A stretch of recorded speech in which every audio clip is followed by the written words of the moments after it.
Hello everyone, my name is Connor Anderson, and today I'm going to be discussing pollutants in the Raritan River and the impact that they've had on colonial seabird populations. On the left is a picture of the Raritan Watershed, covers a large amount of land in central and north Jersey. This presentation uses a few types of shorebirds as indicators of a larger bird community here, but throughout the watershed there are also hawks, passerines, waterfowl, loons, grebes, total of 95 bird species in the Lower Raritan, 16 of which are endangered. Here's a quick look at the species that will largely be the focus of this presentation. Here we have terns, the forester's tern and the common tern, two examples. The herring gull is another example of a colonial seabird, gulls in general. This bird is the most populous bird in the Lower Raritan, making up about 40% of the total bird population in the Raritan. Lastly, we have cormorants, which are a beautiful jet black colonial species. They're very ancient, they evolved a long time ago, and because of this, certain adaptations are very primitive of theirs, and they're more susceptible to stress in their environment and serve as good indicators of the state of a given ecosystem's health. Okay, so pollution gets into rivers like the Raritan in one of two ways. There's point source pollution, which is pollution that originates from a known point, things like pipes, for example. And another way is non-point source pollution, in which the pollution cannot be traced to a specific point, and these are things like urban runoff, agricultural runoff, fertilizers, and things like that. And because of the location of the Raritan River, it is the recipient of pollution from both of these sources, being placed in an agricultural and an urban setting, both.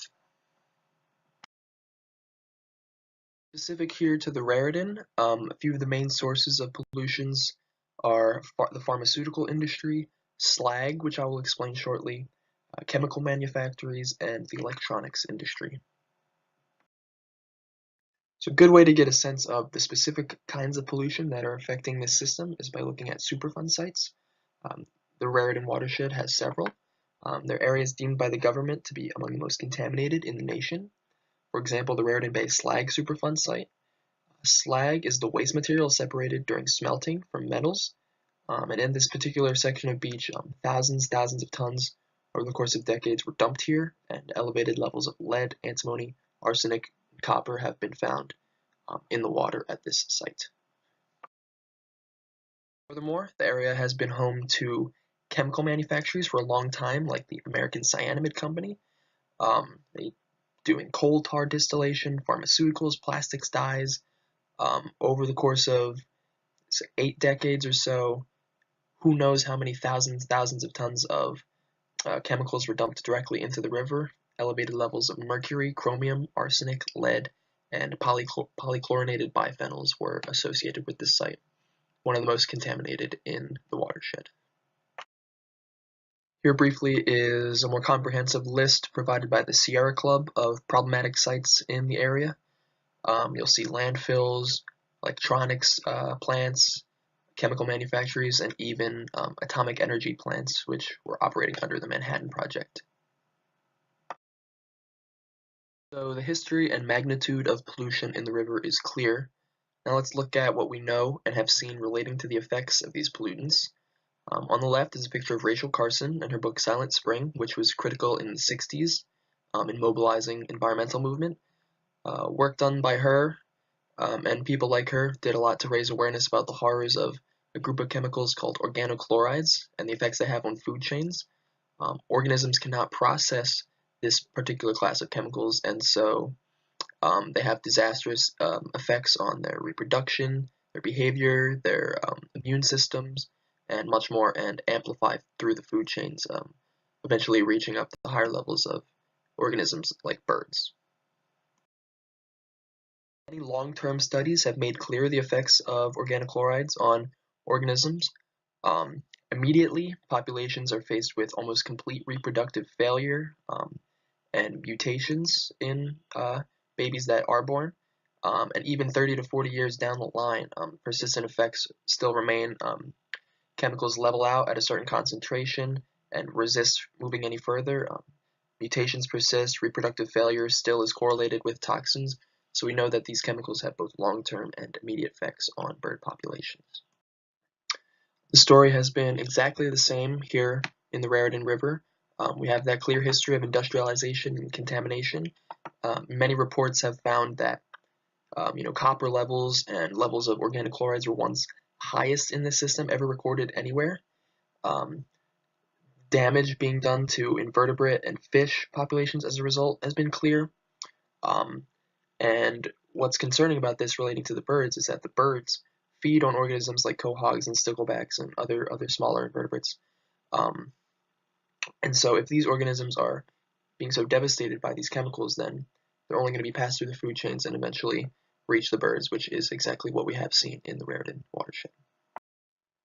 Many surveys and reports, like the one you see to the left, have made clear the ability for food chains to pass these chemicals up to the higher levels to organisms such as birds. Here we see cormorants have a very strong ability to accumulate these toxins such as polychlorinated biphenyls, dioxins, etc. And as a last bit of evidence to showcase the effect these chemicals have had on the birds in the Raritan watershed, a study was done that correlated very strongly the presence of toxins with the immune system response in gulls. So you can see from the graph to the left, the higher the concentration of these chemicals, the worse off that their immune system response was. Overall, a reduction of 70 to 80% in immune efficiency in gulls, and just a correlation of 0.95 to 0.98 in this study, which was very, very high and very, very strong evidence to showcase the effects that these chemicals are having on the birds here. So while I've made very clear throughout this presentation the negative effects that these chemicals have had on the birds in the Raritan watershed, of course it's always important to remain optimistic. We know that the largest contaminant sites have been shut down for decades now, these Superfund sites I spoke about. Some of the most damaging chemicals, like these organic chlorides, have been banned by the government, and generally over time we do see that bird health has been increasing and that we've been putting in work to help these birds and that it has been paying off and that it can pay off in the long run. So with this optimism in mind, we still have to remember that going forward we have a large responsibility to uphold. Things are definitely getting better, but in many ways we may have damaged these organisms in the Raritan watershed in ways that may never completely be able to be fixed. They can't save themselves. The health of these communities is entirely dependent on how we treat them and how, moving forward, we continue to consider them as an integral and important part of the biotic community that we all share in, and that their health is essential to leaving a stronger Raritan watershed behind. Thank you very much for watching.